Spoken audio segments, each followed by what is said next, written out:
Hello friends, study with Bala sir के channel में आप सभी का स्वागत है।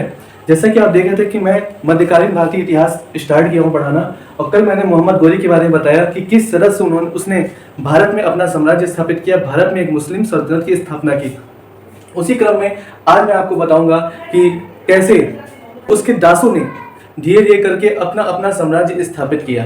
तो उसी क्रम में पहला आता है गुलाम वंश। जैसा कि हमने आपको पढ़ाया है एक क्रम याद करने की विधि, गुड़ खावा तब शादी लगी। तो इस तरह से मैंने एक क्रम बनाया है कि दिल्ली सल्तनत का जो भी क्रम है वो आप कभी भूले ना, और मैंने उसका कार्यकाल भी बता दिया है कि जिससे कि कभी कोई क्वेश्चन पूछे कि दिल्ली सल्तनत में सबसे लंबा कार्यकाल कौन सा है तो आप बता सके कि तुगलक वंश है। ठीक है, तो आइए गुलाम वंश की बात करते हैं।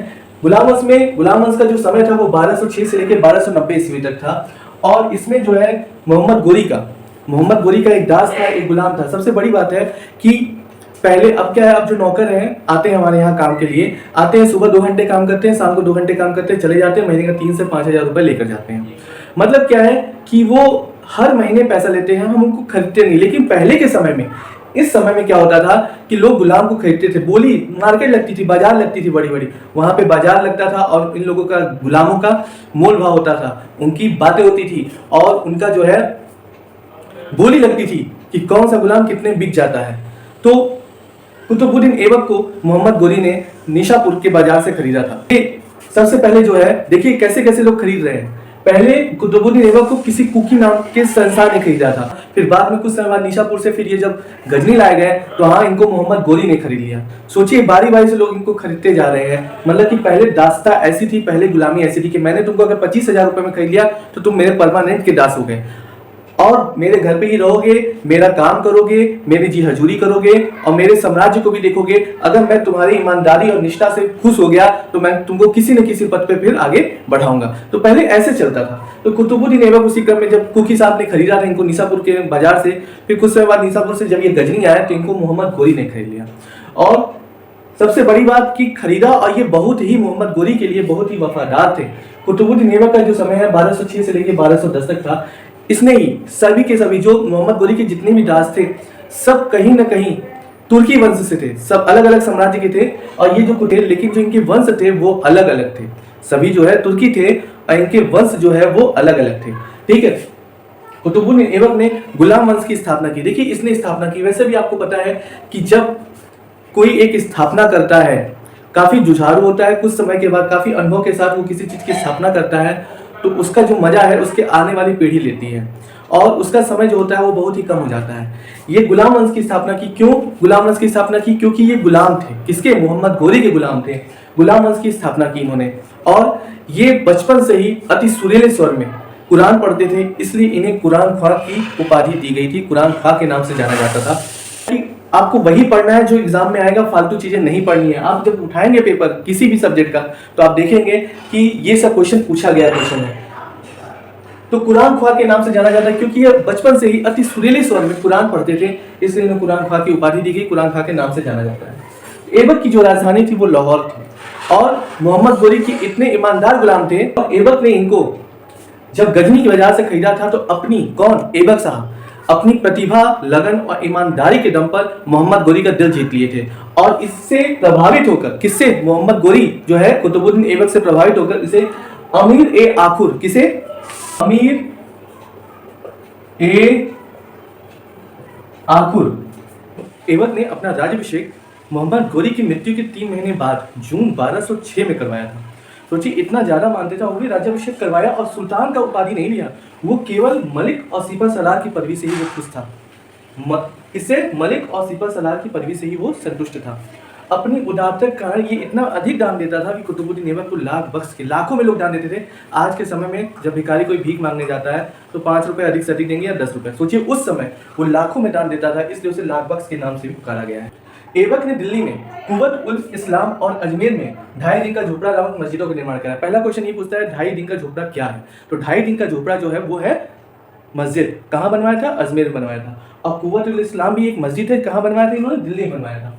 ऐबक ने कुतुब मीनार का निर्माण कार्य प्रारंभ किया। कभी कभी ऐसा होता है कि जैसे सपोज कीजिए हमने अपना कार्य, मतलब कोई चीज बनवा रहे हैं, कोई मूर्ति बनवा रहे हैं और जैसे स्टेब्लिश किया कुछ समय बाद मृत्यु हो जाती है अगर मेरी, तो जो हमारी नेक्स्ट जनरेशन है वो उसको कंप्लीट करती है। उसी तरीके से ऐबक ने कार्य प्रारंभ किया था। फिर उसके बाद उसका दामाद इल्तुतमिश उसको पूरा कराता है, कुतुब मीनार को पूरा बनवाता है। और फिरोज शाह तुगलक, जब आप पढ़ेंगे तुगलक वंश में, फिरोज शाह तुगलक क्या होता है, कुतुब मीनार की चौथी मंजिल में आग लग जाता है, तो फिरोज शाह तुगलक ने चौथी मंजिल के स्थान पे 2 और मंजिल बनवाता है। टोटल 5 मंजिल रहते हैं कुतुब मीनार के, लेकिन इल्तुतमिश के समय तक केवल और केवल 4 मंजिल रहते हैं। तो क्वेश्चन ऐसे पूछता है कि इसमें से कौन कुतुब मीनार के निर्माण की भागीदारी नहीं करता है? तो कौन कौन करता है? कुतुबुद्दीन ऐबक करते हैं। कौन करता है? कुतुबुद्दीन ऐबक करते हैं, इल्तुतमिश करते हैं, फिरोज शाह तुगलक करते हैं।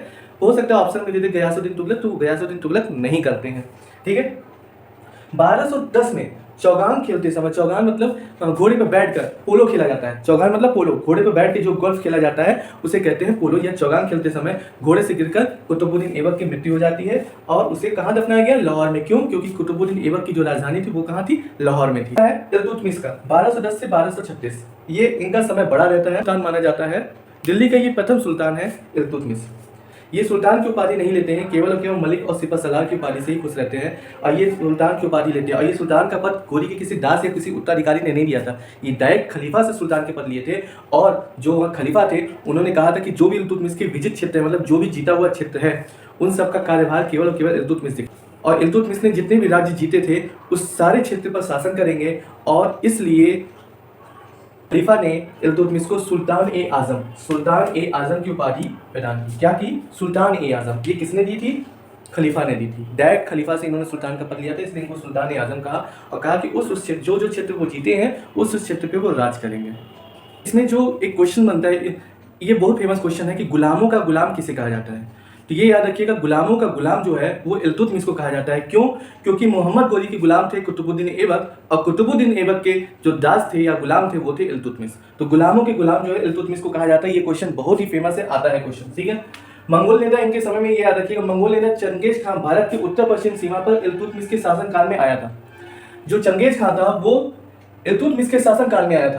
चंगेज खान जो है इल्तुतमिश के समय में भारत क्यों आया था? इसलिए आया था, जो मतलब चंगेज खान का इतना दबदबा था, इतना डर था कि उनकी रक्षा के लिए, उनकी रक्षा मतलब इतना दबदबा था कि जो मतलब लोग डरते थे चंगेज खान से। मंगोल नेता चंगेज खान से लोग बहुत डरते थे। और एक ख्वारिज़म शाह थे, ख्वारिज़म शाह के पुत्र का नाम था जलालुद्दीन बनी। वो क्या हुआ? सिंधु पहुंच गए। तो चंगेज खान ने अपने दूत को इल्तुतमिश के पास भेजा। क्यों भेजा? क्योंकि कहा कि इसकी रक्षा न करिए। जैसे कभी कभी होता है कि अगर 2 लोग दोस्त हैं, तो अगर कोई और आ जाता है तो हम लोग आपस में बात कर लेते हैं ना। जैसे बचपन में कहते थे कि ऐसा करना, उससे मत बात करना, तो उससे बात करोगे तो हम उससे बात नहीं करेंगे। इस तरह की बातें होती थी। उसी तरीके से ये कहा गया कि अगर आप जलालुद्दीन बनी की रक्षा करेंगे, उनको सुरक्षा देंगे, उनको आश्रय देंगे, तो फिर हम आपके ऊपर आक्रमण कर देंगे। तो क्या किया जानते हैं? इल्तुतमिश ने उनको फिर आश्रय नहीं दिया। और इस तरह से एक बहुत बड़ी घटना, मतलब कि अगर वो आश्रय दे देते तो भारत पे वो अटैक कर लेते, तो एक बहुत बड़ी जो समस्या का समाधान हो गया 1224 में। और फिर चंगेज खान जो है वो वापस चला गया। ठीक है। और ये बहुत बड़ी समस्या, जो कि बहुत ही बड़ी समस्या थी, छोटी मोटी समस्या नहीं थी। नहीं तो 1224 में ऐसा हो जाता कि 1224 ईस्वी में आक्रमण होता, और इस तरह से चंगेज खान का पहला मंगोल नेता का आक्रमण निश्चित था। इल्तुतमिश ने 2 महत्वपूर्ण सिक्के चलाए, ये भी आता है क्वेश्चन में। एक है चांदी का टंका और दूसरा है तांबे का जीतल। देखिए, तांबे का जीतल याद करने का तरीका होता है तीज। तीज का त्यौहार आपको पता है बहुत मनाया जाता है महिलाओं के द्वारा, सुबह से लेकर शाम तक व्रत रखती हैं आदमियों के लिए। तीज का मतलब होता है, का मतलब तांबा, और ज का मतलब है जीतल। तो याद रखिएगा तांबे का जीतल। ठीक है। और दूसरा है चांदी का टंका। ठीक है। चट से याद रखिएगा, चट, या फिर चिट से याद रखिएगा। चीज मतलब हो गया च से चांदी, और तो मतलब हो गया टंका, चांदी का टंका। सुबह से लेकर शाम तक व्रत रहती हैं, फिर आदमी पता नहीं कहाँ घूमते रहते हैं। फिर शाम को फिर पूजा पाठ होता है, फिर कुछ अपना फल या फिर कुछ मीठा वो खाती हैं। तो तीज का व्रत रहती हैं। ठीक है। तो इस तरह से उन्होंने 2 सिक्के चलाए। इल्तुतमिश की जो राजधानी थी, उन्होंने क्या किया? लाहौर से अपनी राजधानी को दिल्ली स्थानांतरित कर दिया। तो ये बहुत फेमस क्वेश्चन है कि इल्तुतमिश की राजधानी क्या थी? इल्तुतमिश की राजधानी क्या थी? इसी क्रम में इल्तुतमिश से क्वेश्चंस केवल इतने आते हैं। फिर आती है रजिया सुल्तान। इल्तुतमिश की पुत्री का नाम है दिल्ली थी। 1236 से 1240 तक शासन करती हैं, और ये मध्यकालीन भारत की प्रथम महिला शासिका रजिया सुल्तान थी। आपने गाना सुना होगा, रजिया गुंडों में फंस गई। तो भैया ये गुंडों में फंस नहीं गई, तो ऑलरेडी गुंडा बन गई थी। ऐसा था कि इनका सोचिए एक बहुत बड़ा दबदबा था कि अभी तक जो मैं आपको पढ़ाया हूँ गुलाम वंश में, कोई भी शासक स्त्री नहीं थी, लेकिन यहाँ पे एक शासिका थी, उसका नाम था रजिया सुल्तान। ये बहुत ही दबंग महिला थी यहाँ पे। ठीक है। इनका 4 साल शासन था। 4 साल शासन में ये था कि देख, इनको सत्ता से हटाने में सबसे बड़ा अगर हाथ देखा जाए तो वो था तुर्कों का हाथ। किसका हाथ था? तुर्कों का हाथ था। वो इनको पसंद नहीं करते थे। तुर्कों में ही अभी एक बहुत ही शक्तिशाली शासक निकल के आएंगे, आगे आपको पढ़ाएंगे। और इन्होंने क्या किया, जो तुर्की थे वो अल्तुनिया के नेतृत्व में विद्रोह कर देते हैं और रजिया को सत्ताच्युत कर देते हैं, वहां से सत्ता से हटा देते हैं। ठीक है। फिर उसी के बाद जो है बलबन का उदय होता है, और इल्तुतमिश ने जो है तुर्कान चिहालगिनी मतलब 40 लोगों का एक संघ बनाए रखते हैं इल्तुतमिश, जो कि आगे जाके पूरी तरीके से बलबन ने खत्म कर दिया इसको। फिर यहीं से धीरे धीरे जो दास थे वहीं से आगे बढ़ते जाएंगे और इस तरह से खिलजी वंश आएगा। बलबन आते हैं 1266 से लेकर 1287 तक का इनका शासन था। इनका पूरा नाम था गयासुद्दीन बलबन। बलबन को उलुग खां के नाम से भी जाना जाता था। बलबन का जो वास्तविक नाम था वो था बहाउद्दीन। जो क्वेश्चन आते हैं बस वही लिखा है मैंने। बलबन ने अपनी पुत्री का विवाह सुल्तान नसरुद्दीन से किया। बलबन ने रक्त एवं लौ की नीति अपनाई। क्वेश्चन में ये जरूर पूछा जाता है कि रक्त एवं लौ की नीति किसने अपनाई, तो रक्त एवं लौ की इस नीति जो है वो बलबन ने अपनाई थी। बलबन ने ईरानी परंपरा, ये याद रखिएगा, ईरानी परंपरा के अनुसार सिजदा और पैबोस की प्रथा अपनाई थी। सिजदा को हम इसको फॉर्म में लिखते हैं सपा। सपा मतलब स से मतलब होता है सिजदा और प से मतलब होता है पैबोस। सिजदा का मतलब होता है भूमि पर लेट कर अभिवादन करना। लोग आते थे जब उनके दरबार में तो दो ही तरीके से उनका अभिनंदन करते थे। एक, या तो भूमि पर लेट कर अभिवादन करते थे या फिर उनके चरणों को चूम कर करते थे। तो जो चरणों को चूम के करने वाला है वो है पैबोस प्रथा, और जो लेट कर अभिवादन करने वाला है, जैसे हम लोग अपने गुरु का दंडवत प्रणाम करते हैं, दंडवत अभिवादन करते हैं, तो वो है सिजदा। तो ये ईरानी परंपरा थी, यही रीतियां उन्होंने आरंभ की। तो उसने कुछ लोग होते हैं शहंशाह के पास जाते हैं तो ऐसे करते हैं हुजूर, तो ये हुजूर यहाँ इन्होंने खत्म करके सिजदा और पैबोस की प्रथा अपनाई। उसने फारसी त्यौहार नैरोज, याद रखिएगा, बड़ी शान शौकत के साथ मनाने की प्रथा आरंभ की थी। कौन सा? ये फारसी त्यौहार था नवरोज या फिर नैरोज, ठीक है। बलबन ने एक सैन्य विभाग दीवाने अर्ज की स्थापना की थी। ये इंपॉर्टेंट क्वेश्चन है, ये जरूर आता है। मैंने कहा ना कि मैं वही पढ़ा रहा हूँ जो एग्जाम में आएगा।